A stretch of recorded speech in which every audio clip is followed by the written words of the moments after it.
You want to get my prayer book out? No.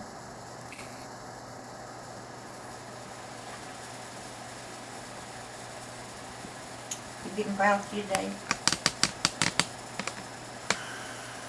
You're on, honey. Hi everyone, I am here with a Bible reading. I hope you guys are having a good day. Today we're going to be reading Acts chapter 14, verses 8 through 28, Psalm 140, and Proverbs chapter 17, verse 22. So let's go down to Acts here and see. It is Paul and Barnabas going around, preaching the gospel. And they are in Lystra and Derbe right now. And then they're going to return to Antioch in Syria. So that's what we'll be talking about today in Acts. Alright, so let's go ahead and get started.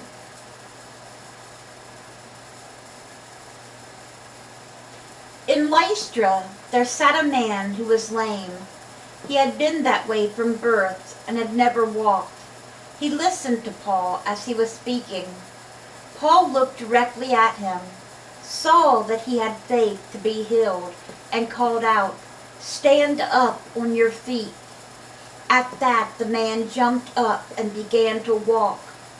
When the crowd saw what Paul had done, they shouted in the Lycaonian language, "The gods have come down to us in human form." They thought because Paul did that miracle for that man, that now Paul and Barnabas are gods. They're worshiping Paul and Barnabas now, and that is not what Paul and Barnabas are wanting. Barnabas they called Zeus, and Paul they called Hermes, because he was the chief speaker. The priest of Zeus, whose temple was just outside the city, brought bulls and wreaths to the city gates, because he and the crowd wanted to offer sacrifices to them. Now they're wanting to sacrifice to Paul and Barnabas. But when the apostles Barnabas and Paul heard of this, they tore their clothes and rushed out into the crowd shouting, "Friends, why are you doing this? We too are only human like you. We are bringing you good news, telling you to turn from these worthless things to the living God, who made the heavens and the earth and the sea and everything in them. In the past, he let all nations go their own way, yet he has not left himself without testimony. He has shown kindness by giving you rain from heaven and crops in their season. He provides you with plenty of food and fills your hearts with joy." Even with these words, they had difficulty keeping the crowd from sacrificing to them. Then some of the Jews came from Antioch to Iconium and won the crowd over. They stoned Paul and dragged him outside the city, thinking he was dead. Yeah, that's what they done to Paul. But do you think that stopped him from preaching? Oh no. And what happened to Barnabas?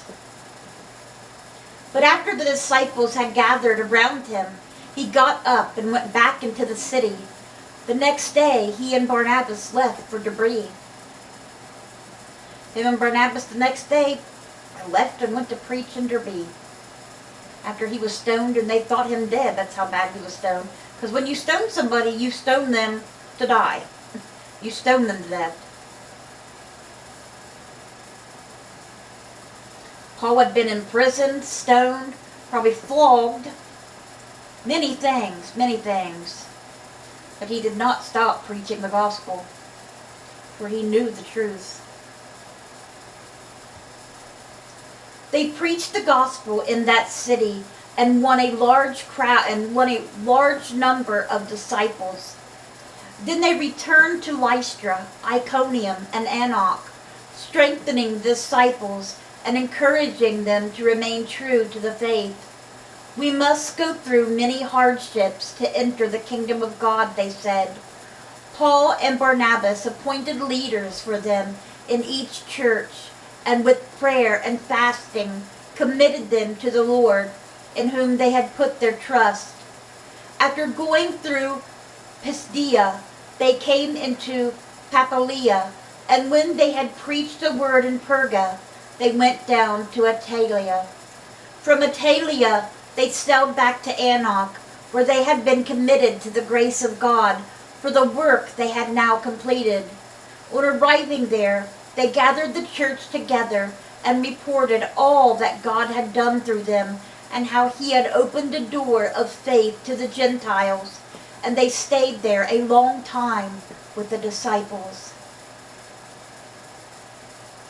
All right, and that's where we're stopping with the book of Acts today. The disciples always liked getting together when they could, but that was very rare because, usually 2 of them would be together at a time, which is a good thing. But they all, as many as there are now, they all couldn't get together all the time because they were in different places spreading the gospel. They couldn't get the gospel out there to everybody if they all stayed together, They went all over Rome, everywhere, to spread the word.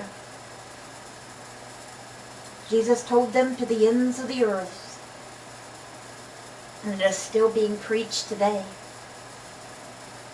And now we are going to read Psalm 140 for the director of music, a psalm of David. A beautiful psalm. All right.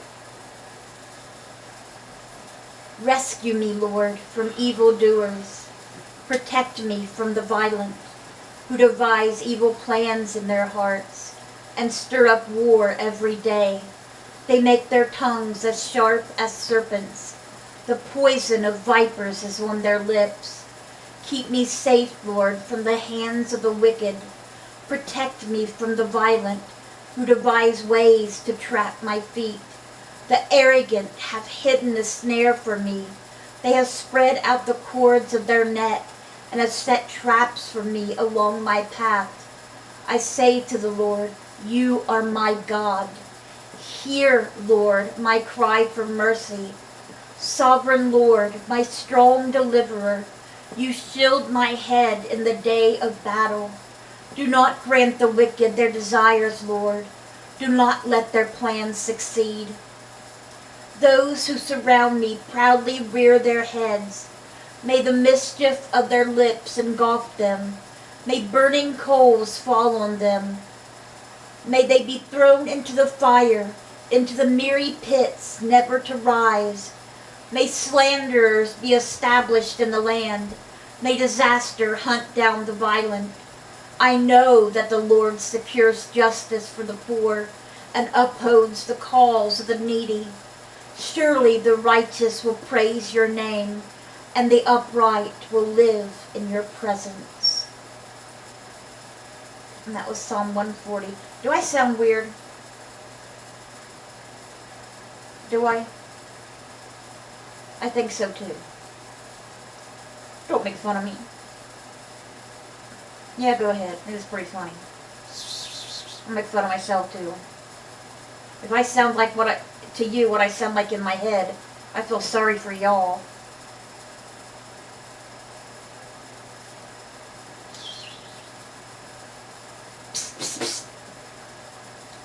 What? I got too much of a lisp? I can't help it. I don't even have no lips anymore. My lips have disappeared. Look at this. I don't even have no lips. Everybody always said, you got big, full, beautiful lips. Well, look at me now. Now I have none. You have a beautiful smile. Well, now I have none. You don't want to see the one I got now, that's for sure. Be sure. Told Sherman I was going to put it on his birthday cake, and he didn't like that too well. He didn't want to eat that. Scary. Man. I'm brave to come on here like this. You think? You think? I'm going to bring this up on TV later so you can watch it. No. In full form. No. Nice and big. No. I'll smile real big for you, sure. No. Alright, and we're going to end today's Bible reading with Proverbs chapter 17, verse 22. Stop it. You're going to make me laugh. And I'm not going to smile or laugh on this camera. I already look and sound like a freak enough. Stop it. You know it's easy to get me to laugh. Stop. One verse left. Proverbs 17, verse 22. A cheerful heart is good medicine, but a crushed spirit dries up the bones. And that is so true. So true. Especially like if you're really depressed. Whether you're grieving somebody or just really depressed about whatever. It can really, really make you feel like you're literally dying. Like your body is giving out. It's literally physically painful as well. Not just emotionally, but physically as well. Because I've been there. And you basically beg for death sometimes. It's so bad. Alright guys. Sherm's going to keep starting to make fun of me to make me laugh or smile when it ain't going to happen. So we're going to go and get off here now. Our prayer requests remain the same. It's Sherm's fault. He wouldn't get my prayer book out today. Or I could have read them. I hope you guys have a great rest of your day. Let's bring those souls to Jesus, and God willing, we'll see you guys again tomorrow with another Bible reading. Bye guys. God bless. Keep it up.